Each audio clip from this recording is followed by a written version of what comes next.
I just wanted to do a quick Facebook Live on the Crayola Sketch and Shade Doodle pencils because I found them on clearance for $6. So that's kind of my deal, is to buy things that are clearance and try them out. However, when I went to Google other videos of people who have used this product, I realized that there really aren't any. So I felt like I needed to do one on YouTube to give Crayola a shot, because even though I don't think that they're top tier product, I do think that they're a solid choice for people who are just starting to use art supplies. So here's my assessment. Crayola is great if you're buying it for elementary school or middle school students.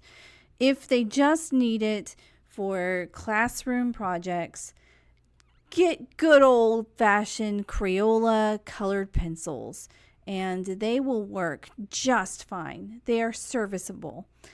If you want to give them something a little nicer, I would suggest the Crayola Sketch and Shade Doodle pencils if they are a decent value. One of the things I noticed when I was using this product are the colors. Of the 14 pencils, 2 of them are actual graphite pencils. I don't count them because there are 12 colors. Now, if Crayola was going to make this set a little bit better, then I would consider switching out the graphite pencils for a white and a gray. I feel like with the ability to stack color, and this specific set is really good at stacking color, gray and white would put this over the top, and you could keep all the other colors that are already there. If I was going to switch out any of the 12, I would maybe switch out the seafoam for a lavender or another brown. I know that there are already 2 browns, but as you can tell from my drawing of a human head, it's really hard to do skin tone with only 2 browns. And on top of that, it's really only 2 skin tones if you're just going to do a flat skin tone color. So adding an extra brown or switching out the seafoam for lavender might be an option. I'm not sold on that as much as I am switching out these 2 graphite pencils for white and gray. When you're blending, white is such a crucial color to your colored pencil game. You need white in order to really blend the different shades and tints. Now, black, this is a very strong black, and I don't know if I'm really, let me see if I can blend right now. Putting down some black, nice and light. And let's blend with this. Let's go crazy. Let's do this light blue.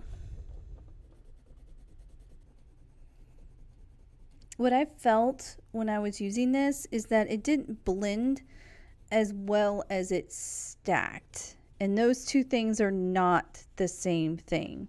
I could draw over the color, but blending it with another color didn't seem as possible to me.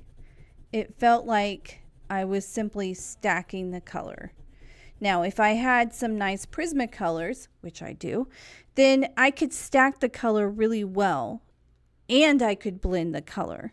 And especially if I had a blender, and yes, you can buy a blending pencil at Michael's, and you can blend colored pencil colors. And on camera, it looks like it's blending just fine. However, I don't like the blending as much. It's gorgeous in comparison to traditional Crayola colored pencils. And I feel like that's what needs to sell this. This is not meant to be high end. In fact, when you look at the images on the front of the cover, they're just middle school art. And that's fine. That is absolutely fine. I would suggest this set for middle school students who want to draw more with colored pencils, but Crayola traditional colored pencils are not enough for them. Get them this set.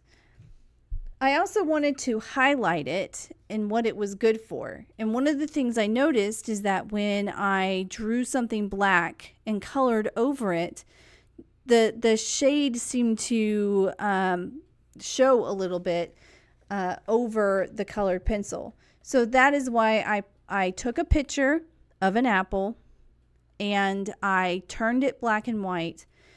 I highlighted, I upped the white value and I upped the black value so that it would be much more obvious, the color difference. And then I did an Andy Warhol type drawing over it. I think it really shows what this pencil is capable of and why it might be good for middle school students or for you.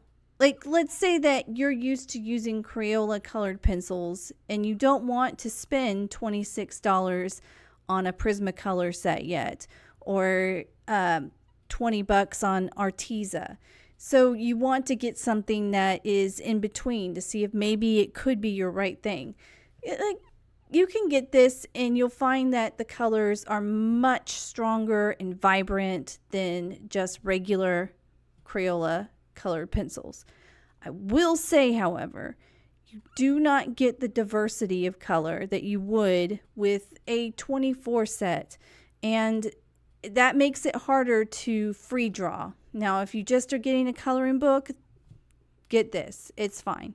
If you want to free draw, maybe don't get this. There's just not enough colors in my mind to be able to really expand your palette. They don't mix as well as I want them to.